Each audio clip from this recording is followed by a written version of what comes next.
नमस्कार। मैं रामनाथ प्रसाद, दर्शन शास्त्र विभाग डीएवी महाविद्यालय सिवान। मैं आज न्याय दर्शन में प्रत्यक्ष के लिए सन्निकर्ष की अवधारणा पर विचार करने के लिए प्रस्तुत हुआ। ऑनलाइन कक्षा में आपका स्वागत है। न्याय दर्शन में प्रत्यक्ष एक महत्वपूर्ण ज्ञान का साधन माना गया है। यह किसी अन्य पर निर्भर नहीं है, इसलिए इसको ज्येष्ठ प्रमाण भी कहा गया है। प्रत्यक्ष को परिभाषित करते हुए बताया गया है, इंद्रियार्थ सन्निकर्ष उत्पन्न ज्ञानम प्रत्यक्षम। प्रत्यक्ष के लिए इंद्रिय ज्ञान का विषय और इंद्रिय और ज्ञान के विषय में संपर्क होना आवश्यक है। इंद्रिय और विषय के इसी संपर्क को न्याय दर्शन में सन्निकर्ष कहा गया है। न्याय दर्शन में इस सन्निकर्ष की अवधारणा पर सूक्ष्मता और विस्तार से विचार किया गया है। सन्निकर्ष इंद्रिय और विषय के संपर्क को कहा गया है। जब कोई वस्तु ज्ञेय होती है तो उसके लिए हमें एक इंद्रिय की आवश्यकता होती है, और उन दोनों में जब संपर्क होता है तब ज्ञान होता है। वैसे प्रत्यक्ष को ज्ञान का कारण माना गया है और इंद्रिय को उस ज्ञान के साधन का कारण माना गया है, अर्थात प्रमुख साधन माना गया है। इस दृष्टि से इंद्रिय और विषय का संपर्क एक अवान्तर व्यापार है, अर्थात इंद्रिय और वस्तु में संपर्क एक मध्यस्थ व्यापार है, मध्यस्थ कार्य है। एक ऐसा कार्य है जो बीच में आता है, ऐसा संबंध है जो दोनों को जोड़ता है।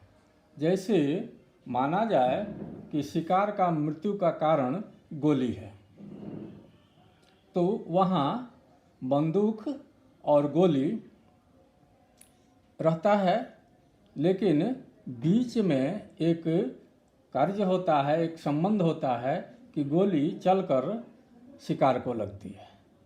सन्निकर्ष की स्थिति कुछ इसी तरह की है। न्याय दर्शन में ज्ञेय वस्तुओं को 7 प्रकार का माना गया है: द्रव्य, गुण, कर्म, सामान्य, विशेष, समवाय और अभाव। इन सभी की प्रकृति अलग अलग होती है। ये अलग अलग इंद्रियों के माध्यम से जाने जाते हैं, इसलिए इसमें अलग अलग प्रकार के संबंध की संकल्पना की गई है। इसीलिए अलग अलग संपर्क को अलग अलग ढंग से परिभाषित किया गया है और अलग नाम दिया गया है। बाद में नव्य न्याय दार्शनिकों ने इस सन्निकर्ष की अवधारणा को और थोड़ा विस्तार दिया है। प्राचीन न्याय में सन्निकर्ष को 6 प्रकार का माना गया है। एक संयोग सन्निकर्ष, संयुक्त समवाय सन्निकर्ष, संयुक्त समवेत समवाय सन्निकर्ष, समवाय सन्निकर्ष समवेत समवाय सन्निकर्ष, विशेष विशेषण भाव सन्निकर्ष। नव्य न्यायिक इसमें विस्तार करते हुए इन 6 प्रकार के सन्निकर्षों को लौकिक सन्निकर्ष मान लेते हैं और कुछ अलौकिक सन्निकर्ष को जोड़ते हैं। उनके अनुसार अलौकिक सन्निकर्ष वैसा सन्निकर्ष है जिसमें इंद्रिय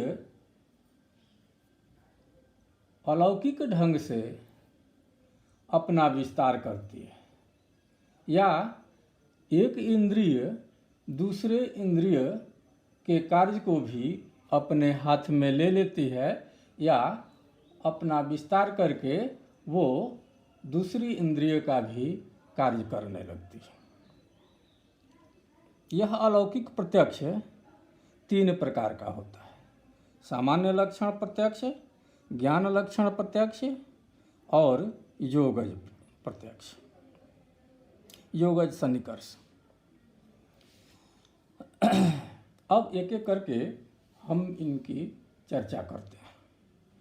संयोग सन्निकर्ष। संयोग सन्निकर्ष वैसे सन्निकर्ष को कहा जाता है जिसमें इंद्रिय और ज्ञेय वस्तु का संयोग होता है। संयोग बाह्य संबंध को कहा जाता है।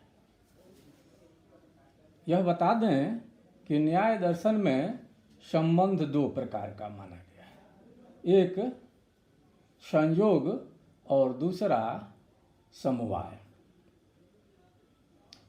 जब 2 वस्तुओं में इस प्रकार का संबंध होता है कि दोनों वस्तुएं अलग अलग स्वतंत्र हों और आपस में संबंधित हों, दोनों वस्तुएं इस तरह से संबंधित हों कि वे अलग भी हो सके, अर्थात यह संबंध युक्त सिद्ध है, अस्थायी है या अनित्य है। यह संबंध बाह्य संबंध कहलाता है। इस संबंध से जब इंद्रिय और ज्ञान के विषय जुड़ते हैं तो इसको सन्निकर्ष संबंध कहा जाता है। इंद्रिय से द्रव्य का संबंध सन्निकर्ष संबंध का उदाहरण है। जैसे मान लीजिए हम घड़ा देखते हैं, घट दर्शन करते हैं, तो घड़ा एक स्वतंत्र वस्तु है और इंद्रिय एक स्वतंत्र वस्तु है। दोनों में संबंध होता है, परंतु यह संबंध हमेशा के लिए नहीं होता है। यह संबंध उस तरह का संबंध नहीं है जो अवयव और अवयवी का संबंध है, पूर्ण और अंश का संबंध है। ये संबंध 2 स्वतंत्र वस्तुओं का संबंध है, 2 स्वतंत्र तथ्यों का संबंध है, जिसमें दोनों स्वतंत्र हैं, दोनों एक दूसरे से अलग होते हैं।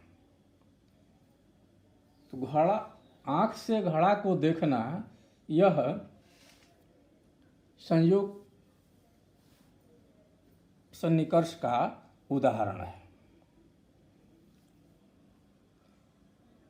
सन्निकर्ष का दूसरा रूप है संयुक्त समवाय सन्निकर्ष। संयुक्त समवाय सन्निकर्ष वैसे सन्निकर्ष को कहा जाता है जिसमें हम जिस वस्तु को देखते हैं उसमें निहित गुण भी देख लेते हैं, या किसी इंद्रिय के माध्यम से जब एक विषय को का दर्शन होता है या एक विषय को देखा जाता है या सुना जाता है या सूंघा जाता है, तो उसमें निहित जो समवायी होता है, जो उसका अवयव होता है या जो उस पर आधारित गुण होता है, उसको भी हम देख लेते हैं। जैसे देखने के उदाहरण में जब हम द्रव्य को देखते हैं तो यह स्पष्ट है कि गुण और कर्म द्रव्य में समवाय रूप से निहित रहते हैं या अंश अंशी के रूप में वर्तमान रहते हैं, अवयव और अवयवी के रूप में वर्तमान रहते हैं। जब हम घड़ा देखते हैं तो उसके साथ ही साथ हम उसका रंग भी देखते हैं। यह रंग उस घड़े का समवाय है। तो यहाँ संयोग संबंध बनता है और संयोग संबंध में जो समवाय होता है वो भी सम्मिलित होता है। इसलिए ये एक अलग प्रकार का संबंध हो जाता है जिसे संयुक्त समवाय संबंध कहा जाता है। सन्निकर्ष का एक तीसरा रूप है समवेत समवाय, संयुक्त समवेत समवाय सन्निकर्ष। संयुक्त समवेत समवाय सन्निकर्ष वैसे संबंध को कहा जाता है जिसमें हम ज्ञान के विषय को जानते हैं, को इंद्रिय से संबंधित पाते हैं और ज्ञान में के विषय में समवाय के रूप में सम्मिलित गुण को देखते हैं और उस गुण के में निहित उसके जाति गुण को देखते हैं। मतलब हम एक पदार्थ को देखते हैं और उस पदार्थ में समवाय रूप में निहित विषय को देखते हैं और उस समवाय के भी समवाय को देखते हैं। उदाहरण के लिए जब हम द्रव्य को देखते हैं तो द्रव्य में गुण रहता है और गुण का सामान्य भी रहता है। जैसे हम घड़ा को देखते हैं तो घड़ा में समवाय रूप से उसका लाल रंग रहता है और लाल रंग में लाली या लाल सामान्य उस लाल रंग में सामान्य के रूप में रहता है। अर्थात लालिमा समवेत समवाय है और यह द्रव्य और इंद्रिय के संयोग होने से, संयुक्त होने से प्राप्त होता है। इसमें हम ज्ञान का विषय समवेत समवाय हो जाता है और यह संयोग से प्राप्त होता है। संयुक्त रूप से इंद्रिय और वस्तु के संपर्क होने से, द्रव्य के संपर्क होने से प्राप्त होता है। इसलिए इस सन्निकर्ष को संयुक्त समवेत समवाय सन्निकर्ष कहा जाता है। सन्निकर्ष का चौथा प्रकार समवाय सन्निकर्ष कहा जाता है। समवाय सन्निकर्ष वैसे सन्निकर्ष को कहा जाता है जिसमें इंद्रिय और जानने की वस्तु में समवाय संपर्क पाया जाता है, समवाय संबंध पाया जाता है। हमारे इंद्रिय में कर्ण का उदाहरण है, कान का उदाहरण है। कान या कर्ण इंद्रिय आकाश का रूप माना जाता है। हमारे कान में जो जगह है या कर्णेंद्रिय है वो आकाश का रूप है और शब्द आकाश का समवाय है, अंश है। इसलिए जब हम शब्द को सुनते हैं तो उसमें संयोग नहीं होता है, बल्कि हम कर्णेंद्रिय में आकाश के गुण को ही महसूस करते हैं, आकाश के अंश को ही महसूस करते हैं। यह एक विशेष प्रकार का संबंध है जो अंश अंशी संबंध है, अवयव अवयवी संबंध है। आकाश एक ये है, अवयवी है, और शब्द उसका अवयव है या शब्द उसका गुण है। इस विशेष प्रकार के संबंध को समवाय सन्निकर्ष कहा जाता है। पांचवी स्थिति बनती है समवेत समवाय सन्निकर्ष की। समवेत समवाय सन्निकर्ष वैसे सन्निकर्ष को कहा जाता है जिसमें इंद्रिय और वस्तु समवाय के रूप में संबंधित होते हैं और उसका समवाय ज्ञान का विषय होता है। जैसे हम शब्द सुनते हैं तो शब्द में हमारी कर्णेंद्रिय, श्रवणेंद्रिय आकाश का रूप है, शब्द उसका समवाय है। लेकिन जब हम शब्दत्व के बारे में जानना चाहते हैं, शब्द जाति के बारे में जानना चाहते हैं और श्रवणेंद्रिय के माध्यम से जब शब्दत्व का ज्ञान होता है तो वैसे में हमें यह ज्ञान समवेत समवाय के सन्निकर्ष के माध्यम से प्राप्त होता है। हमारी इंद्रिय शब्द से संबंधित होती है और शब्द के माध्यम से वह शब्दत्व को जानती है। यह समवेत समवाय सन्निकर्ष का उदाहरण है।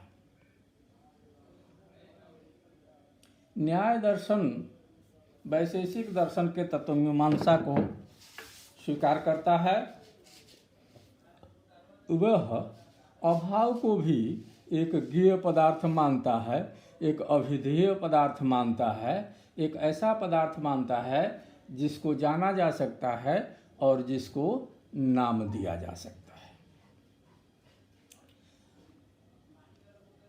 न्याय दर्शन के अनुसार अभाव को भी हम प्रत्यक्ष से ही जानते हैं। हमें कमरे में घड़े का अभाव होता है का पता चलता है।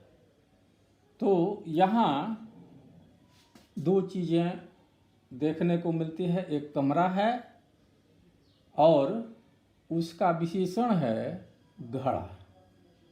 ने ऐसा कमरा जिसमें एक घड़ा है तो वह घड़ा विशेषण हुआ। अब अगर कमरे में घड़ा नहीं है तो यह घटाभाव है। घटाभाव का दर्शन या देखना एक विशेष प्रकार से होता है। हम घट के विशेषण के रूप में कमरे का निरीक्षण करते हैं। कमरे के फर्श और इंद्रिय का संपर्क, आँख का संपर्क एक इंद्रिय और घट के विशेषण के रूप में होता है और वहाँ घट नहीं पाया जाता है। इसमें विशेष्य को भी हम समझ लेते हैं। तो यह संबंध एक विलक्षण संबंध है। जैसे टेबल पर किताब रहती है, किताब पर टेबल पर किताब नहीं है, ऐसा हमें महसूस होता है। तो हम टेबल का निरीक्षण करते हैं किताब के आधार के रूप में, किताब के विशेषण के रूप में, और तब हमें ज्ञात होता है कि यहाँ किताब नहीं है। यह संपर्क विशेष विशेषण भाव से होता है। न्याय दर्शन अभाव को इसी रूप में देखता है। इस सन्निकर्ष को विशेष विशेषण भाव सन्निकर्ष कहते हैं। नव्य न्यायिकों ने इनके अलावा कुछ अलौकिक सन्निकर्ष भी बताए। उनके अनुसार इंद्रिय में ये गुण है, यह अलौकिकता है कि वह अपनी सीमा को पार करती हैं। वह एक इंद्रिय दूसरे इंद्रिय के विषय तक पहुंचने की क्षमता रखते हैं।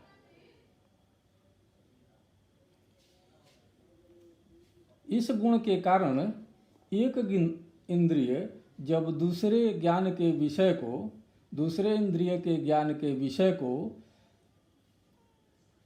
अपने संपर्क में ले लेती है और तब ज्ञान देती है, तो इस तरह के संपर्क को अलौकिक संपर्क कहा जाता है। यह सामान्य संपर्क नहीं है, बल्कि विलक्षण संपर्क है। यह संपर्क सन्निकर्ष 3 प्रकार का होता है। एक सामान्य लक्षण सन्निकर्ष। सामान्य लक्षण सन्निकर्ष वैसे सन्निकर्ष को कहा जाता है जिसमें हम किसी विशेष वस्तु को देखकर, किसी व्यक्ति को देखकर, एक गाय को देखकर हम गोत्व के बारे में समझ जाते हैं। इसमें गोत्व को समझने की क्षमता विलक्षण है। इंद्रिय ने अपनी सीमा का विस्तार किया है, देखने की क्षमता में सीमा का विस्तार हुआ है, और हम समझ जाते हैं कि अन्य गायें भी इसी तरह की होती हैं। अर्थात सामान्य जो तत्व होता है, जो पदार्थ होता है, उसका भी दर्शन हम इसमें करने लगते हैं और यह समझ जाते हैं कि अन्य गायें भी इसी तरह की होती हैं।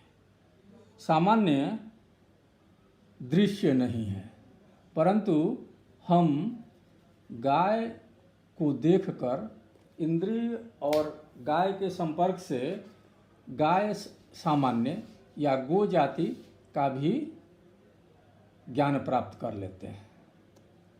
इंद्रिय के गोत्व के साथ संपर्क को सामान्य लक्षण के साथ संपर्क माना गया है और इस संपर्क को सामान्य लक्षण सन्निकर्ष कहा गया है। अलौकिक सन्निकर्ष का दूसरा प्रकार है ज्ञान लक्षण सन्निकर्ष। ज्ञान लक्षण सन्निकर्ष वैसे सन्निकर्ष को कहा जाता है जिसमें एक इंद्रिय दूसरे इंद्रिय का कार्य भी कर लेती है। जैसे हम हरी घास को देखकर समझ जाते हैं कि यह मुलायम होगा। इमली को देखकर हमारे मुंह में पानी आने लगता है, हमारे जिह्वा के उपांग सक्रिय हो जाते हैं, लार आने लगता है। इसी तरह बर्फ को देखकर हमें ठंडक की अनुभूति होती है। यहाँ दूभ के उदाहरण में आँख ने स्पर्श इंद्रिय का काम भी कर दिया। इमली के उदाहरण में आँख ने जिह्वा के उदाहरण रसना के इंद्रिय का भी काम कर दिया, और बर्फ के उदाहरण में भी हमें आँख ने ही स्पर्श इंद्रिय का काम कर दी। अर्थात हमें एक इंद्रिय के माध्यम से दूसरे इंद्रिय के विषय वस्तु का ज्ञान हो गया। इस ज्ञान को हम लोग ज्ञान लक्षण सन्निकर्ष से प्राप्त करते हैं, ऐसा नैयायिक मानते हैं। अलौकिक सन्निकर्ष का तीसरा प्रकार है योगज सन्निकर्ष। योगज सन्निकर्ष वैसे सन्निकर्ष को कहा जाता है जिसमें योगी किसी वस्तु का ज्ञान प्राप्त करता है। ऐसा माना जाता है कि योग साधना से योगी अपने इंद्रियों की क्षमता में विकास कर लेता है। उसके लिए देश और काल की बाधाएं दूर हो जाती हैं। वह सुदूर की वस्तुओं को प्रत्यक्ष देख सकता है। वह भूतकाल के शब्दों को सुन सकता है। वह भविष्य की घटनाओं को समझ सकता है।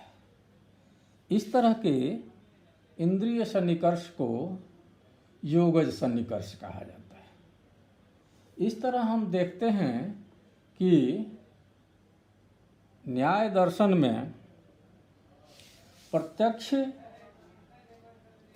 के लिए इंद्रिय और वस्तु के संपर्क पर विस्तार पूर्वक विचार किया गया है।